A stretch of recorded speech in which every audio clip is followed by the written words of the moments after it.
നമസ്കാരം. നിയമസഭാ തെരഞ്ഞെടുപ്പിൽ കേരളത്തിൽ UDFന് ഭൂരിപക്ഷം കിട്ടി. സ്വാഭാവികമായി മുഖ്യമന്ത്രി സ്ഥാനത്തിന് വേണ്ടി വി സതീശനും രമേശ് ചെന്നിത്തലയും തമ്മിൽ തർക്കവും രൂക്ഷമായി. അപ്പോൾ ഹൈക്കമാൻഡ് ആശീർവാദത്തോടെ ഒത്തുതീർപ്പായി മുഖ്യമന്ത്രി രംഗപ്രവേശനം ചെയ്യും എന്നായിരുന്നു കണക്കുകൂട്ടൽ. അതായത് KC വേണുഗോപാലിന്റെ ചാണക്യ തന്ത്രം ഇതായിരുന്നു എന്നതാണ്. രംഗപ്രവേശനം നേരത്തെ ആയിപ്പോയതാണ് ഈ KC പ്ലാൻ തകർത്തെറിഞ്ഞത്. എന്തായാലും ജനവിധിക്ക് മുന്നേ സുധാകരന്റെ പരസ്യ പ്രസ്താവനകളോടെ KCക്ക് നേർക്കുനേർ ചർച്ചകളിൽ കക്ഷിയാകേണ്ടി വന്നു. അതോടെയാണ് ആ പ്ലാൻ അങ്ങ് പാളിയത്. എന്തായാലും വി സതീശൻ അല്ലെങ്കിൽ KC വേണുഗോപാൽ മുഖ്യമന്ത്രിയാകും എന്നതിനാണ് സാധ്യത എന്ന് വന്നതോടെ ഒത്തുതീർപ്പ് മുഖ്യമന്ത്രി എന്ന നില തന്ത്രം രമേശ് ചെന്നിത്തല പരീക്ഷിക്കുകയാണെന്ന് കോൺഗ്രസ് വൃത്തങ്ങൾ പറയുന്നുണ്ട്. എന്തായാലും സീനിയോറിറ്റി പിടിവള്ളിയാക്കിക്കൊണ്ടാണ് രമേശ് ചെന്നിത്തല കസേരയ്ക്കുള്ള അവകാശവാദം ഘടിപ്പിക്കുന്നുണ്ട് എങ്കിലും ജനവികാരം ഒപ്പമില്ല എന്ന വെല്ലുവിളി അദ്ദേഹത്തിനുണ്ട്. എന്തായാലും വേണുഗോപാലിനും ഈ സാഹചര്യമുണ്ട്. ഈ സാഹചര്യത്തിലാണ് ഘടകകക്ഷികളുടെയും പാർട്ടി അണികളുടെയും പൊതുസമൂഹത്തിന്റെയും പിന്തുണ പ്ലസ് പോയിന്റായി ചൂണ്ടിക്കാട്ടി ആര് വന്നത്? നമ്മുടെ വി സതീശനെത്തുന്നു. അപ്പം സ്വാഭാവിക നീതി തനിക്ക് ലഭിച്ചില്ലെങ്കിൽ ജനവികാരം എതിരാകുമെന്ന് നേതൃത്വത്തെ ബോധ്യപ്പെടുത്തുന്ന ഗെയിമിനാണ് പ്രാധാന്യം നൽകുന്ന വി കോൺഗ്രസ് സംഘടനാ സംവിധാനത്തിലെ പ്രബലമായ വിഭാഗം MLA-മാരിൽ ഭൂരിഭാഗവും ഒപ്പമുള്ളത് സാക്ഷാൽ രാഹുൽ ഗാന്ധിയുടെ പിന്തുണയുമാണ് ഈ കസേരകളിയിൽ KC വേണുഗോപാലിന് കരുത്താകുന്നത്. ജനവികാരം വി സതീശന് അനുകൂലമാണ് എന്ന വാദത്തെ MLA-മാരുടെ പിന്തുണയുടെ ബലത്തിലാണ് ഹൈക്കമാൻഡിന് മുന്നിൽ KC പ്രതിരോധിക്കുന്നത്.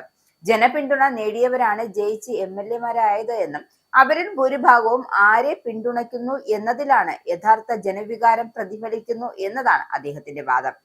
പക്ഷേ മുഖ്യമന്ത്രി പദവിക്കായുള്ള അവകാശവാദം അവസാന നിമിഷം വരെ ഉയർത്തിപ്പിടിച്ച ശേഷം KC അതിൽ നിന്ന് പിന്മാറിയാലും അത്ഭുതപ്പെടേണ്ടതില്ല എന്നാണ് സൂചനകൾ.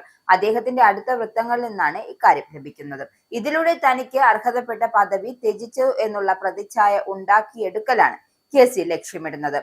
2019 ചുമതലയേറ്റ സംഘടന ജനറൽ സെക്രട്ടറി സ്ഥാനത്ത് 5 വർഷം പൂർത്തിയാകുന്ന സാഹചര്യത്തിൽ സംഘടനാപരമായ വിലപേശലുള്ള ഉപാധിയാക്കി ഈ ത്യാഗത്തെ മാറ്റിയെടുക്കാനാണ് അദ്ദേഹം കണക്കുകൂട്ടുന്നത്. വർക്കിംഗ് പ്രസിഡന്റ് സ്ഥാനം അടക്കമുള്ളവയാണ് ഇതിലൂടെ KC ലക്ഷ്യം വെക്കുന്നതെന്ന സൂചനയുമുണ്ട്. മുഖ്യമന്ത്രിയാകാൻ കച്ചകെട്ടി ഇറങ്ങിയിരിക്കുന്ന 3 നേതാക്കന്മാരുമായുള്ള ഹൈക്കമാൻഡ് ചർച്ചകൾ അവസാനിച്ചു എങ്കിലും തീരുമാനവും പ്രഖ്യാപനവും ഇപ്പോഴും അനിശ്ചിതത്വത്തിൽ തന്നെയാണ് തുടരുന്നത്. മുതിർന്ന കോൺഗ്രസ് നേതാവും മന്ത്രിയുമായ സുധാകരന്റെ മരണാനന്തര ചടങ്ങിൽ പങ്കെടുക്കാൻ കർണാടകയിലേക്ക് പോയ കോൺഗ്രസ് അധ്യക്ഷൻ മല്ലികാർജുൻ ഖാർഗെ തിങ്കളാഴ്ച ഡൽഹിയിൽ തിരിച്ചെത്തിയ ശേഷവും സോണിയ, രാഹുൽ തുടങ്ങിയ ഉന്നത നേതാക്കളുടെ സാന്നിധ്യത്തിൽ കേരളത്തിലെ രാഷ്ട്രീയ സാഹചര്യം വിലയിരുത്തിയ ശേഷമാകും പ്രഖ്യാപനം ഉണ്ടാവുക. അതേസമയം KC വേണുഗോപാലിനെ മുഖ്യമന്ത്രിയാക്കാനാണ് രാഹുൽ ഗാന്ധിക്ക് താല്പര്യം എന്ന സൂചനകളും പുറത്തുവരുന്നുണ്ട്. ഇക്കാര്യവുമായി ബന്ധപ്പെട്ട് ഡൽഹിയിൽ ഹൈക്കമാൻഡ് കൂടിക്കാഴ്ച നടക്കുന്നതിന് മുമ്പ് രാഹുൽ ഗാന്ധി വേണുഗോപാലുമായി പ്രത്യേക ചർച്ച നടത്തിയതായാണ് വ്യക്തമാകുന്നത്.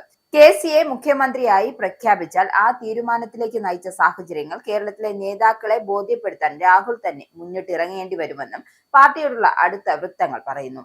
പിണറായി വിജയന്റെ നേതൃത്വത്തിലുള്ള ഇടതുമുന്നണിയെ താഴെ ഇറക്കാൻ പ്രതിപക്ഷ നേതാവ് എന്ന നിലയിൽ സതീശൻ അഹോരാത്രം പണിയെടുത്തത് കണ്ടില്ല എന്ന് നടിക്കുവാനും ഹൈക്കമാൻഡിന് സാധിക്കില്ല. മുഖ്യമന്ത്രി സ്ഥാനമില്ലെങ്കിൽ ഒരു പദവിയും വേണ്ട എന്ന തീരുമാനത്തിലാണ് സതീശൻ ഉറച്ചു നിൽക്കുന്നത്. വേണുഗോപാൽ മുഖ്യമന്ത്രി ആകുന്നതിനോട് എതിർപ്പുണ്ട് എന്ന കാര്യം സതീശൻ രാഹുൽ ഗാന്ധിയെ നേരിട്ട് അറിയിച്ചിരുന്നു. AICC ജനറൽ സെക്രട്ടറി എന്ന നിലയിൽ വേണുഗോപാൽ MLA-മാരിൽ സമ്മർദ്ദം ചെലുത്തി ഗ്രൂപ്പ് ഉണ്ടാക്കാൻ ശ്രമിച്ചു എന്നാണ് സതീശന്റെ വാദവും. താൻ പ്രതിപക്ഷ നേതാവായിരുന്നപ്പോൾ സ്വന്തം നേട്ടത്തിനായി ഗ്രൂപ്പുകൾ ഉണ്ടാക്കിയിട്ടില്ല എന്നും എല്ലാവരെയും ഒപ്പം നിർത്തിയാണ് പ്രവർത്തിച്ചതെന്നും നേതൃത്വത്തെ ബോധ്യപ്പെടുത്തുന്നതിൽ സതീശൻ വിജയിച്ചിട്ടുണ്ട്. എന്താകും, ആരെ കാത്താണ് മുഖ്യമന്ത്രി പദം ഇരിക്കുന്നതെന്ന് നമുക്ക് വരും ദിവസങ്ങളിൽ അറിയാം.